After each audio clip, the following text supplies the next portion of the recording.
आज चुनाव अधिकारी ने राष्ट्रपति चुनाव के लिए जितने भी उम्मीदवार थे उनके नामांकन की जांच पड़ताल की है।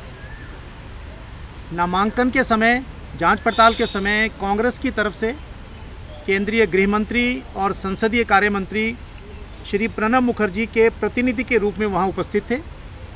श्री संगमा जी की तरफ से स्वयं संगमा जी और मैं उनके ऑथराइज्ड रिप्रेजेंटेटिव के नाते मौजूद था।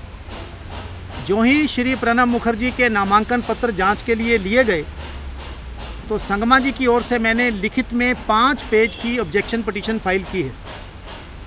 भारत के संविधान की धारा 58 और 59, article 58 and 59 of the constitution of India, इसके अनुसार जो भी व्यक्ति राष्ट्रपति का चुनाव लड़ता है या राष्ट्रपति के पद पर जाना चाहता है उसके लिए कुछ योग्यताएं दी गई हैं और कुछ अयोग्यताएं दी गई हैं। उनमें एक अयोग्यता ये है कि वो व्यक्ति केंद्र सरकार, राज्य सरकार या तीसरा शब्द इम्पोर्टेंट है, किसी भी अन्य लोकल अथॉरिटी में किसी भी लाभ के पद पर नहीं होना चाहिए। हमारी आपत्ति ये है कि Shri Pranab Mukherjee Indian statistical institute Calcutta, इसके 2006 में चेयरमैन बने और आज तक वो उसके चेयरमैन चले आ रहे हैं। वो उसके एक्स ऑफिशियो चेयरमैन नहीं थे, वित्त मंत्री हैं इसलिए चेयरमैन बने, ऐसा नहीं था। वो बाकायदा चेयरमैन चुने गए और आज तक वो उसके चेयरमैन बन चले आ रहे हैं। पार्लियामेंट के जो मेंबर्स हैं, राज्यसभा, लोकसभा, उन पर भी ये एक्ट लागू होता है कि वो किसी भी लाभ के पद पर नहीं होंगे। लेकिन भारत के संविधान ने धारा 102, article 102 of the constitution of India, उसमें संसद को एक पावर दी है कि वो कुछ ऑफिसर्स को एमपीज़ के इलेक्शन के लिए एग्जम्प्ट कर सकता है।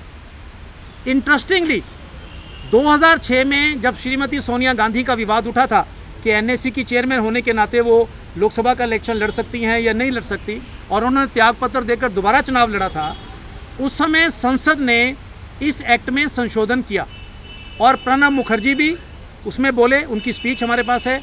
ये दोनों मंत्री जो आज उनके प्रतिनिधि थे, ये दोनों भी संसद में मौजूद थे और संसद ने एक्ट पास करके कहा कि chairman Indian statistical institute Calcutta is an office of profit. और आर्टिकल 102 में उन्होंने एमपीज़ को उसके लिए एग्जम्पशन दी थी। जो एग्जम्पशन एमपीज़ को मिलती है वो प्रेसिडेंट ऑफ इंडिया के ऑफिस के लिए लागू नहीं होती है।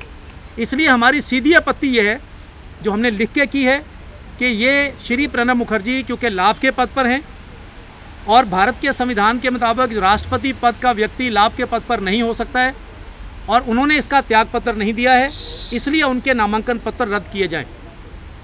हमने जब आपत्ति दी, हमारी बहस हो गई पूरी, तो उसके बाद इन दोनों मंत्रियों ने जो श्री प्रणब मुखर्जी का प्रतिनिधित्व कर रहे थे, इन्होंने मेरिट स्पेस का जवाब नहीं दिया। उन्होंने ये नहीं कहा कि उन्होंने त्यागपत्र दिया है, नहीं दिया है, एक्स ऑफिशियो थे। दोनों ने ये कहा कि हमको 2 दिन का समय चाहिए जवाब देने के लिए, जो हमने आपत्तियां दी हैं। इसका हमने विरोध किया क्योंकि कानून के अनुसार 1 दिन का समय दिया जा सकता है, अधिक से अधिक, इससे ज़्यादा समय नहीं दिया जा सकता। हमने ये भी निवेदन किया उनसे कि प्रश्न इतना ही है कि उन्होंने त्यागपत्र दिया कि नहीं दिया, तो ये बाहर जाएं, मोबाइल पे बात करें, आ जाएं, इस केस को आज 2 बजे रख लो, 3 बजे रख लो। लेकिन वो 2 दिन का समय मांग रहे थे। अंत में रिटर्निंग ऑफिसर ने इसकी जो स्क्रूटनी है, जांच पड़ताल है, वो कल 3 बजे तक स्थगित की है और उनसे कहा है कि उन्होंने जो भी लिखित में अपना जवाब देना है वो कल 2 बजे तक रिटर्निंग ऑफिस के कार्यालय में दे दें और हमें उसकी प्रति 2 बजे मिल जाएगी और 3 बजे बहस होने के बाद इस पर निर्णय होगा। एक वकील के नाते और जो आपत्ति हमने उसमें दी है, मुझे पूरा विश्वास है कानून के अनुसार, क्योंकि श्री प्रणब मुखर्जी लाभ के पद पर हैं, आज भी वो कंटिन्यू कर रहे हैं। और मैं आपकी जानकारी के लिए बता दूं, आज भी सुबह 11 बजे तक जो लोकसभा का वेबसाइट है जिस पे श्री प्रणब मुखर्जी का प्रोफाइल है, उसमें लिखा है कि वो इंडियन स्टैटिस्टिकल इंस्टीट्यूट के चेयरमैन हैं। आज सुबह 11 बजे तक वो अवेलेबल था। मुझे मालूम नहीं बात की क्या स्थिति है। जो इंडियन स्टैटिस्टिकल इंस्टीट्यूट का अपना वेबसाइट है, उसके अंदर भी आज सुबह 11 बजे तक प्रणब मुखर्जी चेयरमैन दिखाए गए थे। उनके साथ जुड़ी हुई कुछ संस्थाएं, कॉलेजेस, जिनका 2012 और 13 का प्रोस्पेक्टस छपा है, वो हमारे पास है, उसके अंदर भी प्रणब मुखर्जी को चेयरमैन दिखाया गया है। जनवरी में श्री प्रणब मुखर्जी चेयरमैन के नाते उनकी कन्वोकेशन एड्रेस करके आए हैं, जिसमें उन्होंने कहा, जो प्रेस इन्फॉर्मेशन ब्यूरो की वेबसाइट पे अवेलेबल है, कि मुझे इस बात का गर्व है कि मैं इस इंस्टीट्यूट के साथ कई वर्षों से बतौर चेयरमैन जुड़ा हुआ हूँ। ये सारे डॉक्यूमेंट हमारे पास हैं।